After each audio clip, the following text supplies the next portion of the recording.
안녕하십니까.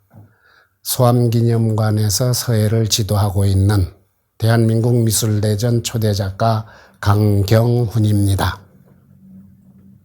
오늘 서예의 이해와 그리고 기본 실기에 대해서 여러 수강생들에게 도움을 드리고자 준비를 했습니다. 서예라면은 서가 글서자니까 글씨입니다.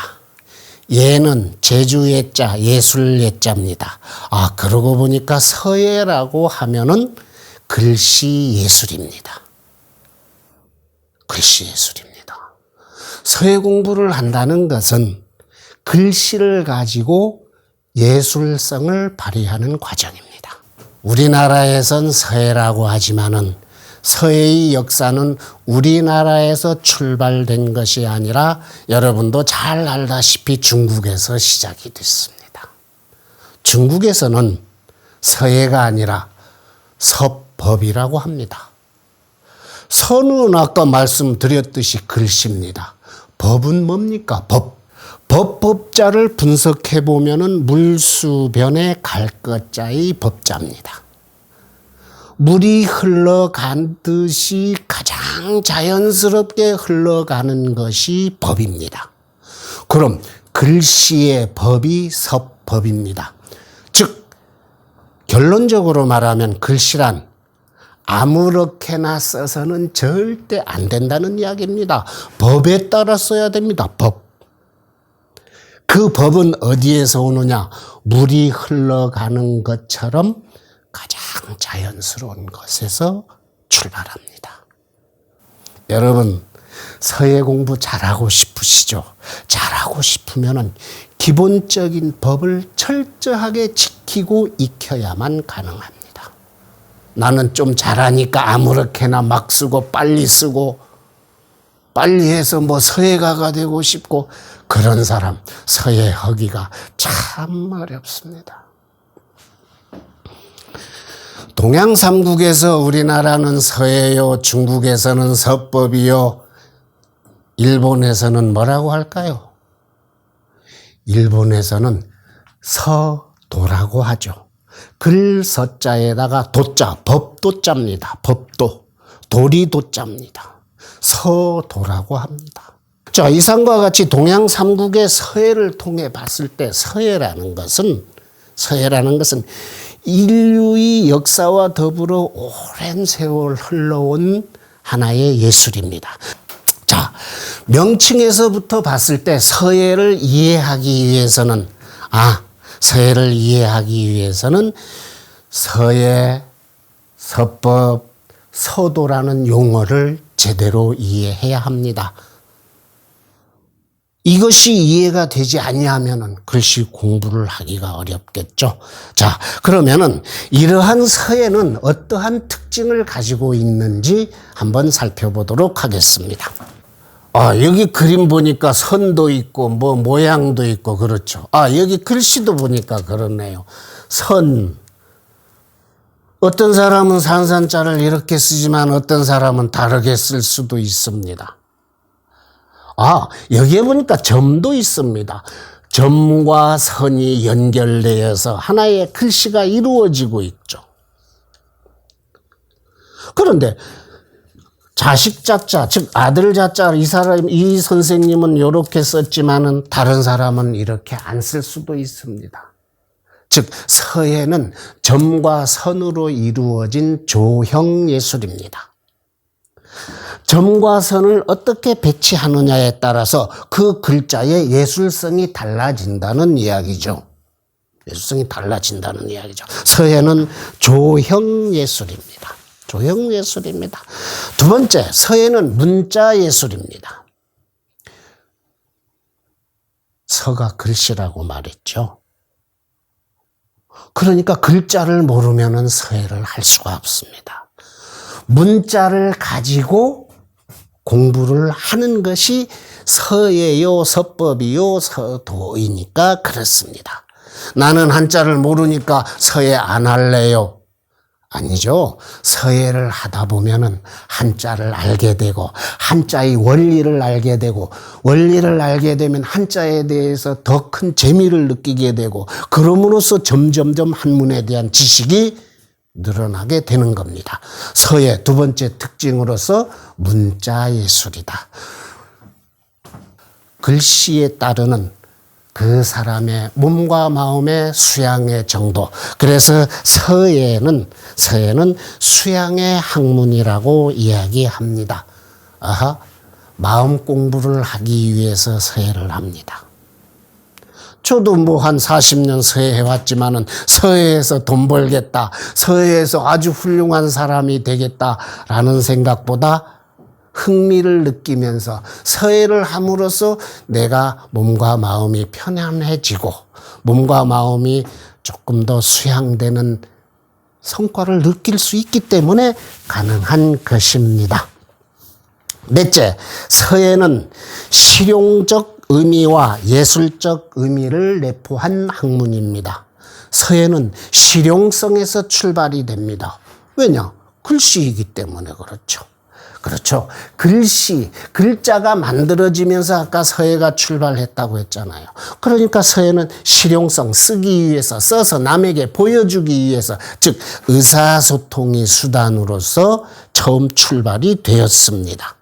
기록으로 남기기 위해서 서예가 출발이 되었다는 이야기죠. 실용적 의미를 절대 무시할 수 없습니다. 지금 뭐 컴퓨터니 뭐 기타 여러 가지 의사 전달의 도구가 있지만은 옛날에는 그런 것이 없었을 때 서예는 절대적이었습니다.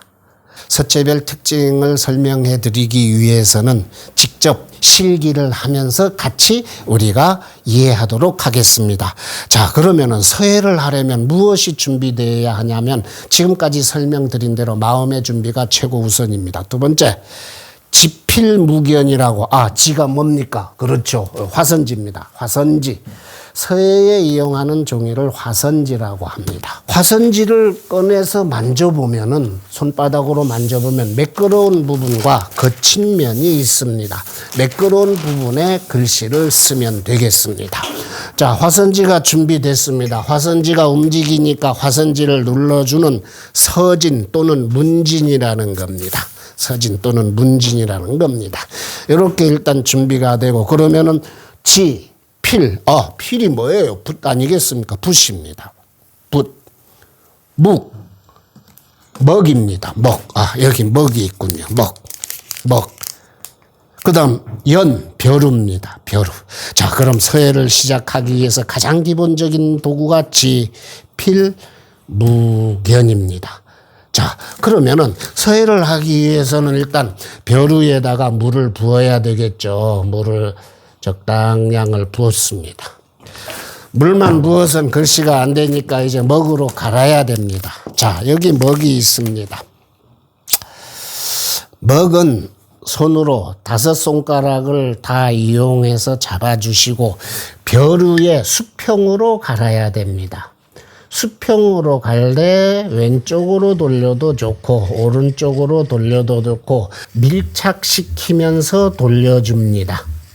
밀착시키면서 돌려주되 벼루의 단면이 수평이 되게끔 돼야지 한쪽으로 대각이나 기울어지게 되면은 올바르지 않습니다. 올바르지 아니한 건 법이 아닙니다. 법에 따라야 합니다. 이제 먹이 다 갈렸습니다. 먹이 갈렸으니 붓을 가지고 먹물을 흠뻑 묻혀줍니다.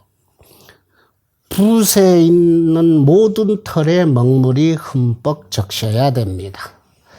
자, 이렇게 적셔놓고 보니까 이게 먹물이 뚝뚝 떨어지죠. 이대로 글씨 쓸 수 있겠습니까? 그래서 적당량을 이제 먹물을 빼내야 되겠죠. 붓에 있는 먹물을 적당히 빼주셔야 됩니다. 화선지에 쓰기 좋을 만큼 붓 속에 먹물이 배어 있어야 되겠죠.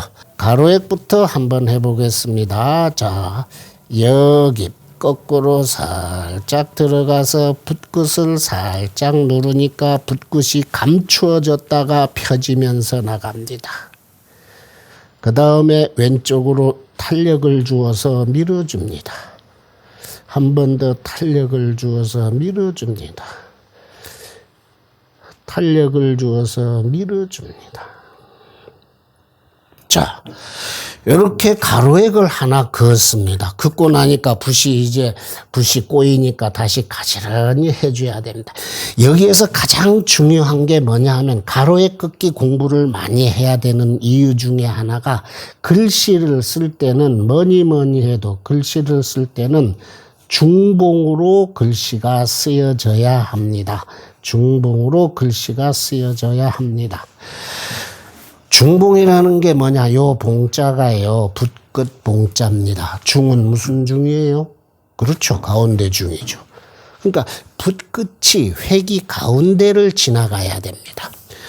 붓끝이 회기 가운데를 지나가게 하기 위해서는 붓은 항상 책상에 수직이 돼야 합니다. 자, 다시 한번 여기에서 자, 감추어졌다가 펴지면서 나가고요. 절필을 해주고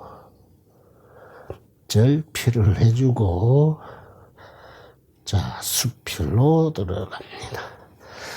자, 이게 가로액 긋기고 세로액 긋기입니다. 이거 기초 너무 오래 하면. 자, 세로액으로 가겠습니다. 세로액 똑같은 방법입니다. 세로액 거꾸로 올려주시고 붓끝이 감추어졌다 펴지면서 이번에는 위로 밀어줘야 되겠죠. 위로.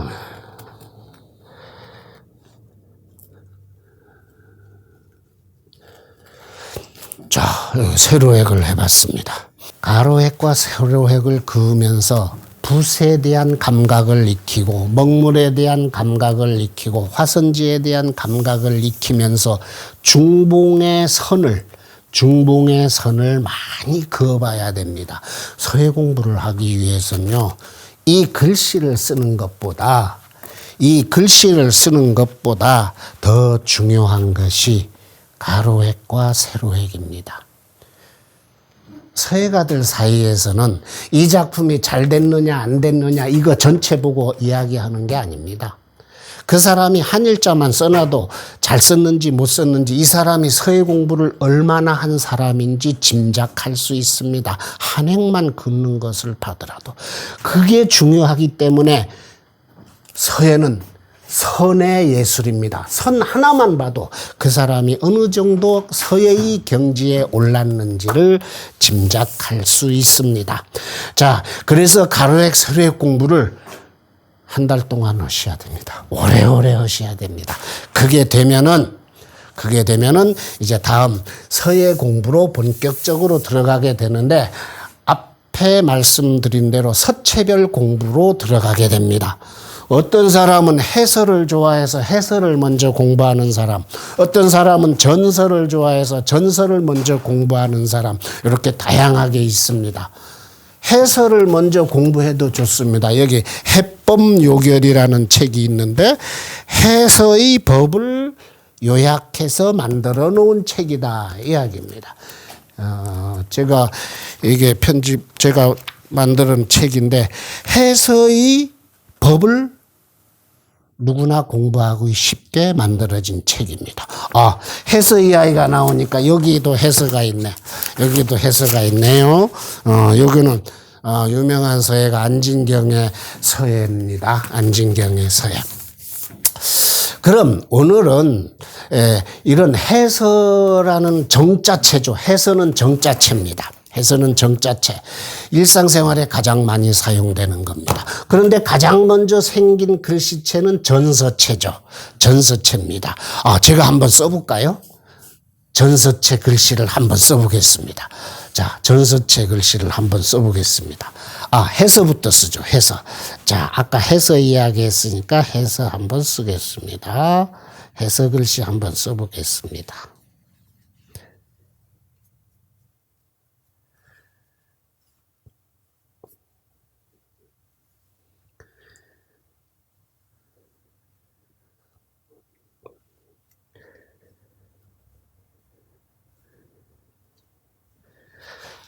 또박 또박 정자체죠. 정자체 해서입니다. 그런데 가장 먼저 생긴 서체가 전서라고 말씀드렸죠. 전서 한번 써볼까요? 그림 같은 글씨죠. 전서는 그림 같은 글씨죠. 아, 이게 무슨 글자냐? 높을 것자. 여기 높을 꽃자니까 높을 꽃자를 한번 써보자.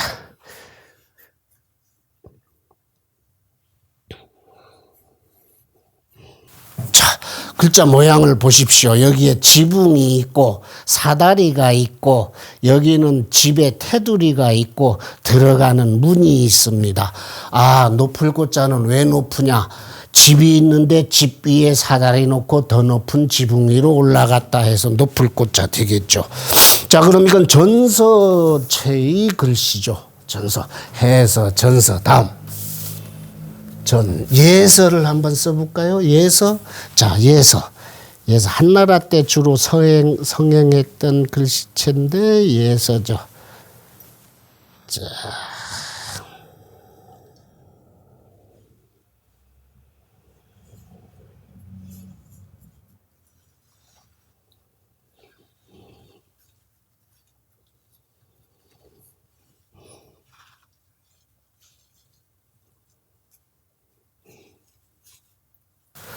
자, 예서체의 글자입니다.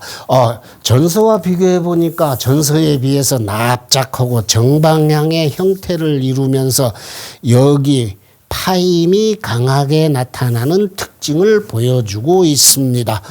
자, 그 다음에 이제 행서 보자. 행서는 흘려쓰기입니다. 자, 행서 한번 고자를 써보겠습니다. 자, 툭 찍고 대충 쓰는 겁니다. 자, 자, 이렇게 써서 이제 행서가 되겠죠? 행서. 아, 전서, 예서, 해서, 행서, 초서가 남았구나. 초서. 자, 초서는 행서에서 점획을 더 간소화해서 더 간단하게 쓴 글씨체가 초서입니다. 자, 초서를 쓰면은 이렇게 썼습니다. 자, 더 흘렸고 더 간단하게 쓴 게 초서가 되겠죠. 이와 같이 글씨가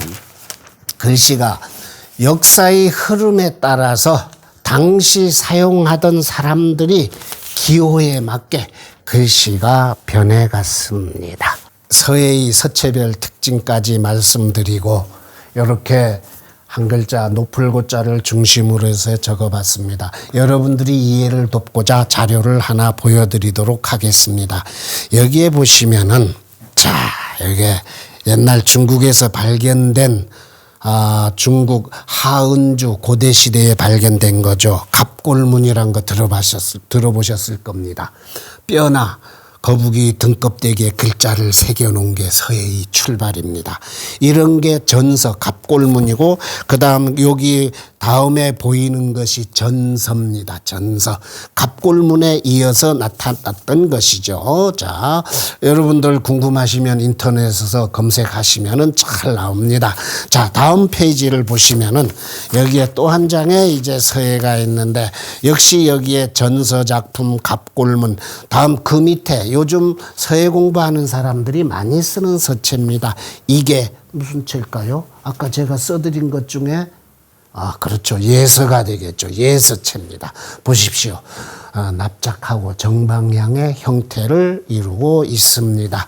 자, 다음 마지막 한 장 여기에 넘겨보니까 정자체가 나와 있습니다. 여기에 정자체가 나와 있습니다. 위에 것도 옆에 것 둘 다 정자체 해서가 되겠습니다. 그런데 쓴 사람에 따라서 느낌이 다르죠. 요거는 굉장히 날카롭고 칼로 자른 듯이 쓰여져 있고 여기는 둥글둥글하게 쓴 사람의 성품이 나타난 겁니다. 글씨 속에는 그 사람의 성품이 나타납니다. 그 사람의 예술성이 나타납니다. 이와 같이 달리 나타나는 것이죠. 자, 다음 밑에 보십시오. 밑에 거 보니까 글씨인지 뭐 점만 찍었는지 선만 그었는지 모를 정도로 보통 사람은 읽기가 어려운데 이게 초서입니다. 가장 간략한 형태의 서체죠. 이 초서가 너무 어려우니까 조금만 간략하게 쓰자 해서 나타난 게 여기 행서입니다. 행서. 행서. 그래서 이런 서체별 특징을 가지는 자료를 우리가 한번 검색해서 살펴볼 수가 있습니다. 계속해서 이번에 이야기할 것은 그럼 서예 작품을 어떻게 감상할 것인가? 서예 감상 포인트에 대해서 말씀을 드리겠습니다. 우선 제가 이 붓으로 여기에 툭 찍어 놓고 봤을 때 아이고 막 번지네. 화선지에 많이 번지네. 많이 번진다는 건 먹을 덜 갈았기 때문이죠. 일부러 이 먹의 번짐을 이용해서 서예를 하는 사람들이 있습니다. 먹의 번짐. 이 자체만으로도 예술성이거든요. 어떤 사람은 번짐을 싫어해서 먹을 진하게 갈아서 번짐이 없는 반듯반듯한 글씨를 쓰기도 합니다.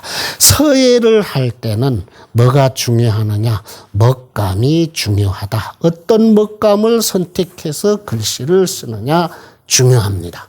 자, 여기에 보면은 제가 이게 번짐이 뭐 화면상으로 나타날지 모르겠습니다. 많이 나타나서 글씨가 아주 부드럽습니다. 요 사람이 쓴 거 요건 보니까 화선지도 뻑뻑하고 번짐이 거의 없습니다. 그러니까 글씨가 흘려써서 행서로 썼지만 약간 날카로운 면이 있죠. 먹감을 살펴봄으로써 그 사람의 성품이나 그 작품의 특징을 볼 수 있습니다. 다음 두 번째. 장법이라는 게 있습니다. 장법. 장법이라는 게 있습니다. 장법. 장법이라는 게 있습니다. 장법이라는 게 있는데, 다 보니까 구도가, 우리 평소 디자인에서 이야기하는 구도라고 생각하시면 됩니다.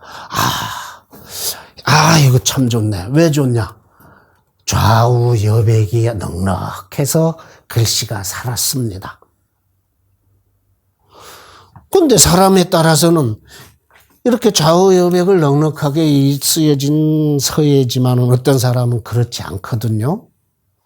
좌우 여백을 막 줄여서 글씨 중시로만 써놓는 그런 경우도 있습니다. 어떤 작품이냐에 따라서 장법이 달라집니다. 두 줄로 썼는데 어떤 사람 두 줄로 쓰니까 위아래가 너무 길쭉해서 보기가 싫어. 나는 석줄로 쓸래. 석줄로 쓸 수 있습니다. 이거 5원 절구이기 때문에 아니야. 나는 5자씩 넉 줄로 쓸래. 이렇게 사람에 따라서 달라집니다. 이렇게 긴 작품을 좋아하는 사람이 있고 옆으로 넓적한 작품을 좋아하는 사람이 있고 네모 반듯한 작품을 좋아하는 사람이 있고 각각 다르죠. 어떤 서예를 할 것인가에 따라서 장법이 달라집니다. 다음에 이제 우리가 생각해야 하는 게 결구입니다. 결구라는 게 있습니다. 서예는 결구라는 게 있습니다. 결구는 뭐냐? 짜임이죠. 짜임. 이 글자는 아주 획과 점이 넉넉하게 퍼져 있다. 어떤 글자는 획과 점이 빡빡하게 바늘구멍 송곳 들어갈 틈도 없이 아주 세밀하게 짜여져 있다. 어떤 거는 막 점과 획이 느슨하게 벌어져 있다. 어떤 글자는 길쭉하게 되어 있다. 어떤 글자는 넓적하게 되어 있다. 쓰는 사람에 따라서 어디에 들어가느냐에 따라서 그 글자가 작아지기도 하고 이렇게 길어지기도 하고 이렇게 납작해지기도 하고 그렇습니다.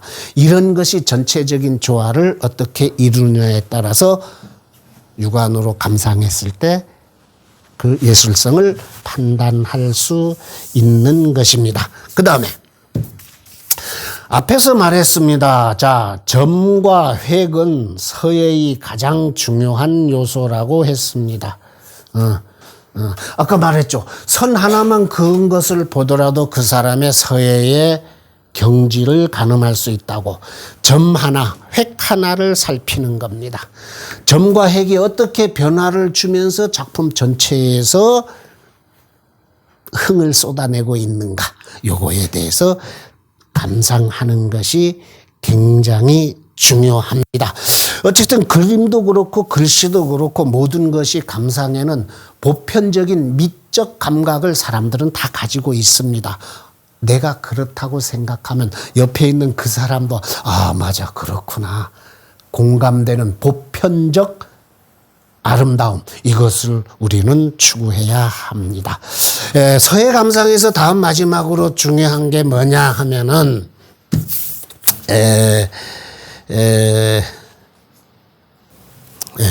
낙성관지입니다. 낙성관지. 우리 쉽게 사람들 말하죠. 낙관 하는 겁니다. 낙관. 낙관이 뭔가에 대해서 말씀드리겠습니다. 낙관은 낙성관지에서 낙자와 관자만 따서 줄여서 부르는 말입니다. 근데 낙성이 뭐냐 하면 낙성. 요즘은 건물 준공식 하잖아요. 뭐 건물에다 준공식 현수막 붙이고 했는데 좀 나이 있는 분들은 이해할 겁니다. 옛날에는 준공식이란 말을 안 쓰고 낙성식이라는 말을 썼습니다. 그 건물, 관공서 건물 지으면 낙성식 현수막 크게 해서 뭐 행사하고 그랬죠. 낙성이라는 건 뭐냐? 이루어지는 걸 마쳤다 이겁니다. 완성됐다는 이야기예요. 완성됐습니다. 낙성은 완성이에요. 그럼 관지는 뭐냐? 관자는 무슨 관자는 새길 관자입니다. 도장을 칼로 새기잖아요. 서예에 사용되는 도장은 돌에다가 칼로 새기는 거죠. 그럼 이 관자는 도장이라는 뜻입니다. 도장. 그래서 도장을 찍는다라는 의미죠. 낙성관지는 그래서 본문 글씨를 이렇게 썼으면 여기에 몇 년, 몇 월, 무슨, 언제, 누가 이것을 썼다 해서 도장 찍는 것까지를 낙성관지라고 하죠. 이게 낙관입니다. 일반적으로 말할 때는. 이게 낙관입니다. 일반적으로 낙관이라는 건 옆에 몇 년, 몇 월 쓰고 도장을 찍는 것까지를 낙관이라고 합니다. 쓰고 찍는 것까지를 낙관이라고 합니다. 쓰고 찍는 것까지를 낙관이라고 합니다. 낙관에는 두 종류가 있죠. 두 종류가 있습니다. 즉 단관과 쌍관이 있습니다. 단관은 몇 년 언제 누가 썼다 땡땡 도장 찍는 것이고, 쌍관은 누구에게 써줬다. 즉 이 작품을 받는 사람의 이름까지 들어가는 것을 쌍관 또는 쌍낙관이라고 합니다. 어쨌든 서예를 우리가 감상하기 위해서는 많은 공부가 필요합니다. 한번 서예를 해본 사람은 어느 정도 서예 작품을 감상할 줄 압니다. 아마 여러분도 오늘 이 시간을 통해서 아마 서예에 대해서 조금은 이해하셨으리라 생각이 됩니다. 앞으로 기회 있으시면은 직접 먹을 갈고 직접 써보면서 좀 더 심도 있는 서예 공부를 하는 계기를 가지면 우리의 팍팍한 마음에